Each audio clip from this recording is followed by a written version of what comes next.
So you're pretty handy. You've got some skills and a bucket of tools. But are you really sure how to fix that faucet or repair that hole in the wall? And what would it take to do a remodeling project yourself?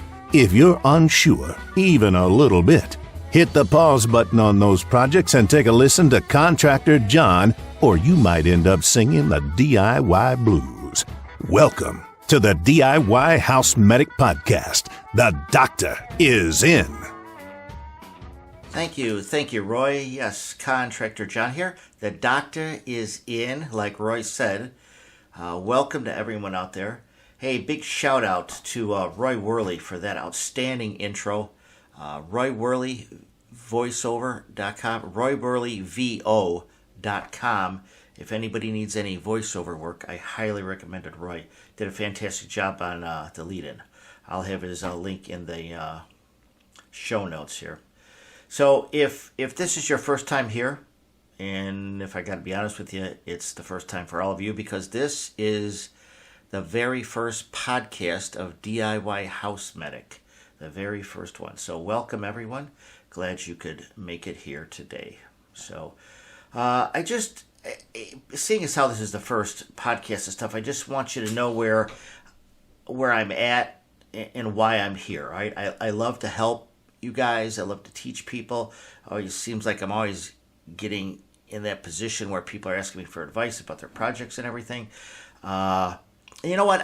To go back to the intro, the doctor is in. I guess I'd be more of a general practitioner than a specialist. So that's how I look at myself. I kind of know a lot about the industry, been in the industry for a long, long time, and we've seen quite a bit.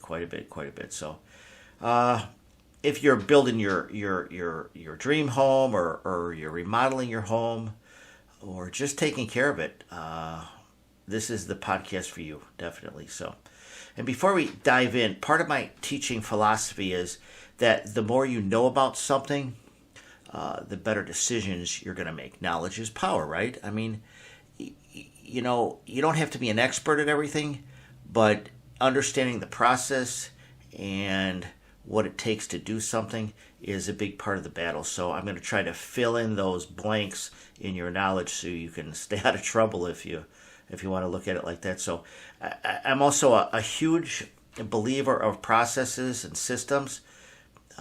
We don't reinvent the wheel, right? I mean, you know, I have a sign in my office that I point to nearly every day. Well, not now because we're home, but at the office at work. So it says simply, honor the process. When you cut corners and you cheat the system and everything, it always comes back to get you, you know? So we try not to do that here.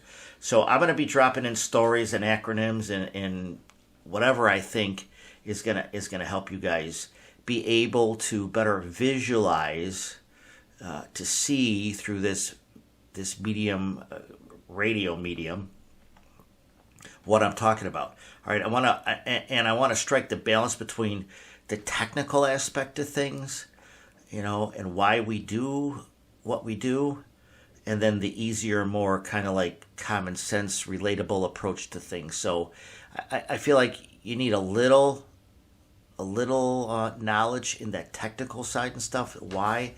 Some people may need more of that, and I'll try to kind of blend it. That's what I guess I'm trying to say. So if you stick around to the end of the show, you'll have a chance to win a copy of my book, The Dimension Bible for Builders and Remodelers. So stick around, and we'll talk about that later. So I understand many of you are going to be listening to this show while you're driving, running on a treadmill.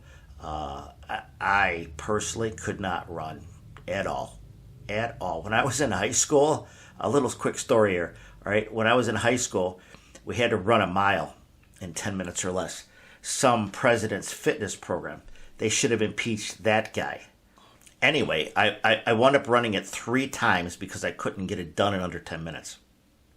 And even that third time I ran, I was about a half a lap from the finish line. And I looked at my watch. I knew I would never make it. I remember feeling, I'll have to do it all over again. I heard Mr. Schultz, the teacher, yelling, come on, you can do it. Yeah, right, I thought. This is never going to happen.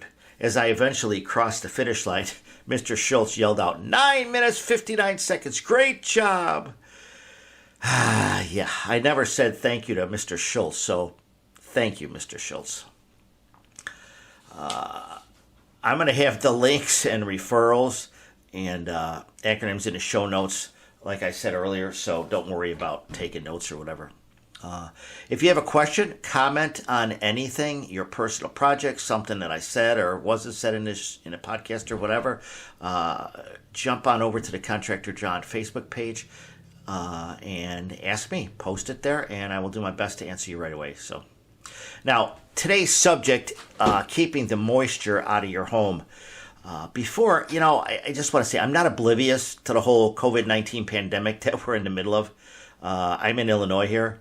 So we've just had it extended till May 30th. So we've got like 28 more days to go through this shelter in place thing here. So, but I'm trying to make this podcast a form of escape, so we don't have to talk about that all the time and that kind of stuff. So, saying that, in this talk today in keeping the moisture out of your home, there's going to be quite a few projects kind of wrapped up in this discussion today.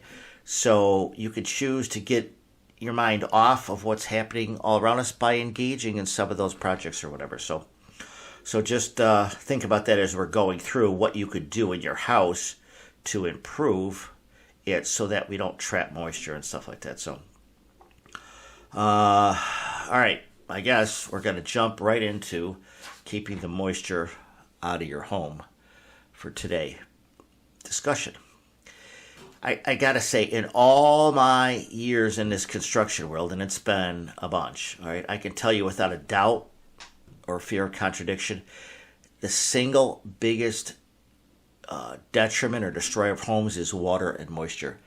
I see this just about daily in my full-time job, and so if you guys know what that is, I am the Director of Construction Services for Will County Habitat for Humanity. Will County is a collar county of Chicago. It's a huge county outside Chicago, like the Joliet region, that area, like that. So I see what moisture does and what water does to houses, and it just destroys them. It just absolutely destroys it. So now there's a difference, yes, between water and moisture. I get it, okay, but moisture in your homes is still a huge problem, and it's always been in our homes, and it's always going to be there. All right, as long as we cook and bathe in our homes, it's just always going to be there. So we're not really talking about keeping moisture out of our homes as much as we're going to try to manage it once it's inside of our homes. So, way back when, years and years ago, in those what we call pre-energy efficiency days, when the houses were loose and drafty, not insulated real well and everything, we had an abundance. We had just a whole bunch of what we call air changes per hour, and ACH is the acronym for that. Remember that, because we're going to talk more about that later. So, and like I said, all these things are going to be in the show notes, so you don't have to take notes in that.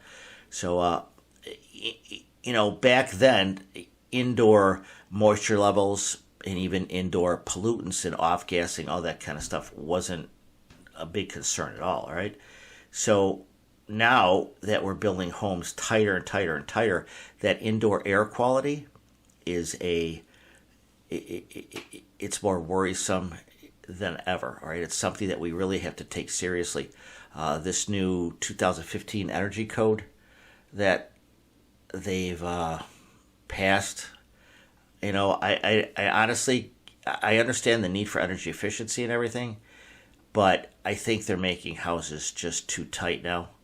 And when you make a house so tight that you have to introduce fresh air into it, I don't get that on a level. Okay, you've changed the airflow. The air changes an hour. You've cut that down to a point because you've insulated so tight where you have to introduce fresh air into the house. it's like an oxymoron. I don't get that thing, but we'll talk about that in another time, another discussion here. So now think about things like cooking pasta or a big giant pot of soup or anything like that. It does add moisture to your home.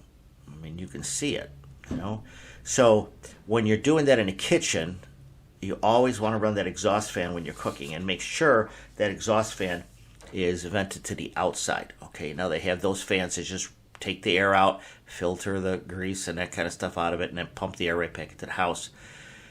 That's not the best kind of situation, all right? It needs to be vented to the outside to get all that stuff outside. Today, though, we're going to focus on bathroom moisture and how to reduce that, because that's like the biggest introducer of moisture into the home. So on your bathroom, one of the biggest areas is when you're taking a shower or a bath, typically a shower, all right, and we get all that moisture in there. A bath fan is the way that we're going to get most of that moisture out of the home, all right? And bath fans, the rating on your bath fans is CFM, and that stands for cubic feet per minute of air displacement, all right? Now that's critical to correctly sizing that fan to your bathroom, all right? So let me help you with this, okay? To properly size that fan to your bathroom, I'm going to give you a formula that you use to calculate the correct size of that fan. Are you guys ready for this? Now, like I said, you don't have to write it down. It'll be in the show notes. That formula is width times length times height times 8 air changes an hour equals CFH, then divide by 60 to get the CFM. All right? Now, I'm sure you got all that, all right? But let me slow down. So let me go through that again. Cubic feet per minute is the width of the bathroom times the length times the height times 8 air changes an hour equals the cubic feet per hour, and then divide that by 60 to get the cubic feet per minute. That's the formula used to size your bath fan. Now, I'm going to give you a shortcut too, because that can get a little bit crazy, and there's no reason to go through all that. So the shortcut, if you have an 8-foot ceiling, you measure the square foot of the room, and say it's a 955 bathroom, which most bathrooms are.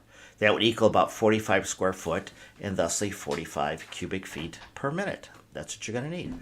So it's important when you go shopping for a bath fan, all right, to size it right. All right, now too large will waste energy and remove, heated and or cooled air from the room. And remember, when it's sucking air out of that room, air's got to come in from another room to replace it. Always remember that, all right? So the fan is there to remove that moisture and the odors, and the closer to the source you have that fan, the better that it's going to function. Now, if you're enclosing a fan in an enclosed toilet room, then you might want to consider a vertical mount fan, okay, instead of up on the ceiling, right on the side wall. But if you're going to do that, make sure that the fan you're selecting is approved for that vertical installation, because not all of them are.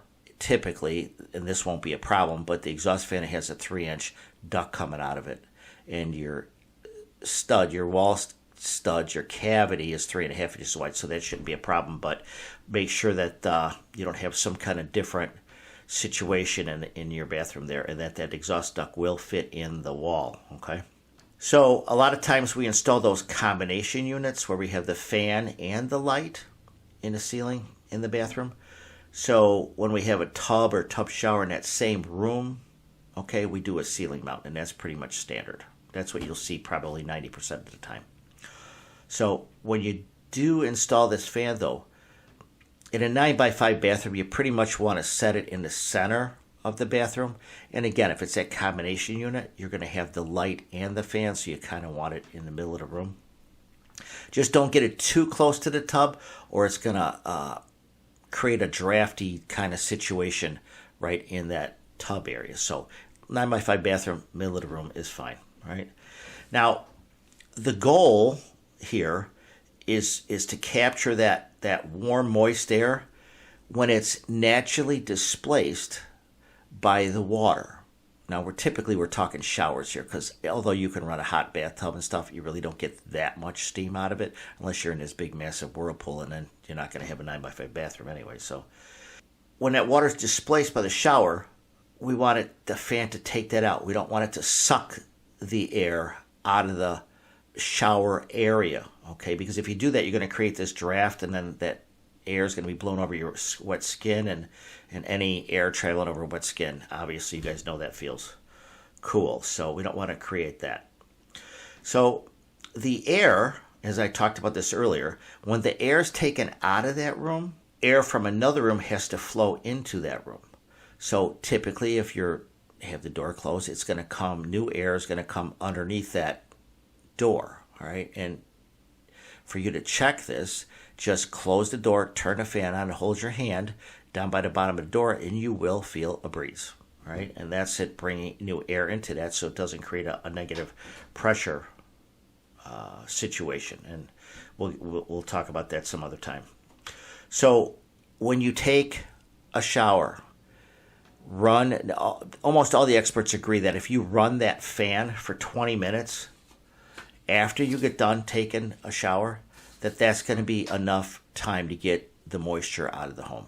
Another way you could look at it is when the steam is gone off the mirror, you can shut the fan off. That'll work too good. So now, like I talked about combination units earlier, when you install a combination unit, use separate switches for that, all right? Because then you can leave the fan run without leaving the light on for that extra 20 minutes after you exit the bathroom.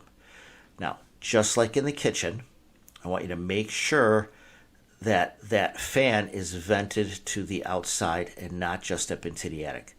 Now, code requires it be vented to the outside, but there's different ways that it gets vented to the outside, all right? Sometimes it's run up through the joist and it just runs and it 90s down into a soffit, a vented soffit panel. And that's checked on the rough inspection. So when they put all the insulation in there and somebody gets up in there, they could knock that loose. They could pull it back and just blow it up in the attic. Another way to do it is they just string it up and they run a screw through the edge of the flex duct and they put it up in a rafter right by the one of your roof vents. And those things have a tendency after a few years to rip or get loose and fall down. So it's just vented to the attic. So make sure that it's vented to the outside. The best way to do it is to run that pipe, strap it along a rafter, and then run it to a roof jack and attach it permanently and securely to a roof jack. That's the best way to do it. So, but double check on that. And because if it just vents to the attic, you're taking all that moisture from the house now, you're pumping it in the attic, and you're going to have a worse problem up there because you're not up there all the time, and all that moisture up there, now you're going to get mold up there and everything, and before you know it, you're going to have a major problem. So that's something you really want to check and make sure that that's done correctly. So let me give you a little bonus thing here, okay? When you hear the bath fan running, sometimes that's irritating to people, and I get that, okay? There's a way you can work with that. It's called a SONE rating. S as in Sam, O-N-E, SONE rating. That's kind of like the industry term for measuring the amount of sound that a fan makes. All right, the lower the SONE rating, the quieter the fan will be. All right, now, one SONE is roughly equivalent to the sound of a refrigerator, a quiet refrigerator. So a quiet bath fan is going to be rated about 1.5 SONEs. Now, I've seen them 3 and 4, okay? Those are the really noisy ones. So just realize that when you go in the store, like, you know, Home Depot has this big, huge display, the one I go into all the time, and they talk about CFMs, and they talk about SONEs, and it's on a scale so you can pick, you know, kind of like a good, better, best situation. And obviously the higher the SONE or the lower the SONE rating, the quieter the fan, the more that it's going to cost. That's it on the SONE thing, all right? So remember that this is a system to keep the moisture out of your bathroom, all right? You want to get that bath fan sized properly. You want to make sure that it's vented to the outside, and you want to make sure that you use the fan for the appropriate length of time after you get done taking your shower. That's the top 3 things to do, all right, the process, if you will. And if you have a fan with a high zone rating and it's noisy and everything, honestly, you're not going to run it all the time. So try to get one that has a lower zone rating so that you'll use it and you'll actually run it. So, and then one other thing is clean those fans. The fans, if you use it correctly, it moves quite a bit of air. And there's dust in the air. And if you run it for a year and you pull the cover off, you're going to see all kinds of dust on them blades and in the fan.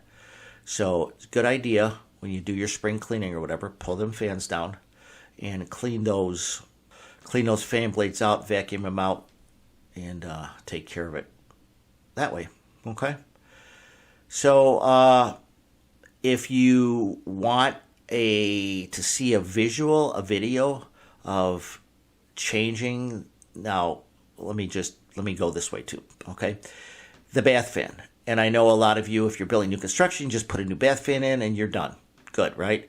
But if you've got one already existing in your bathroom and you're doing a remodel project and you might not be taking a ceiling out or whatever, you don't want to take all the drywall out, put a new fan in, get up in the attic and wire it and everything. So if you go up inside, pull the cover off and look up inside there, there'll be a model number of that. You can go on the internet and find a replacement. Just replace the guts to that fan. Okay, that might be one way to go at it. So you don't have to do a lot of drywall work and all that kind of stuff. All right. If you want to go to YouTube and go to my YouTube channel, Contractor John, there is a video posted. I've got like 90 some videos posted up there, all kinds of do-it-yourself projects and that kind of thing. So if you want to go there and look for the one that talks about changing the bath fan, it'll walk you through step by step on how to change the guts on a bathroom ceiling fan. So that might be something that you guys want to do too. And if you want some other resources in that, stop by contractorjohn.com. Always working to keep that website full of resources for you guys. And so there's that thing available to you too. So, and I'm going to be adding more and more segments into the show as time goes on. So I'd love to hear from you guys. You know, if you have an idea or a comment, you know, stop by the Contractor John Facebook page. Give me a post. Let me know what your projects are, what your problems are. And I could do a podcast about that. I can answer you right on the Facebook page or whatever. So now I promise you guys, at the end of the show, we would give away a copy of my book, The Dimension Bible for Do-It-Yourselfers and Remodelers. Okay, if you're ever doing a project around the home, and if you're listening to this podcast, obviously you do projects around your home, there's 100 questions that come up. How big is this? How do I figure this? What's the height to mount this? What's the formula to do this? All those kinds of measurements, dimensions, and formulas, and charts, all those kinds of things are in my book. It's like, and I called it the Dimension Bible because there's plenty of room for notes in that book, in each section, for your own home. So you have the book, you go through it, you do a project, and you make your own notes for your own home right in the book. And a lot of us who have Bibles write in our Bibles. So that's why I call it Dimension Bible. All right, so you can keep that for years and years and years to come. Okay? So, all right, this is what we're going to do now. I'm going to borrow a line from my favorite radio personality of all time. And if you know who I'm talking about, who said this, and be the first person to post the answer to the Contractor John Facebook page, you'll win a copy of my book, The Dimension Bible for Remodelers and Do-It-Yourselfers. And here's the line. You ready? I'll see you next time. The good Lord willing and the creek don't rise. Thanks for joining Contractor John here at DIYHousemedic.com. If you have comments or questions, please visit the Contractor John Facebook page. And for everything else, visit ContractorJohn.com.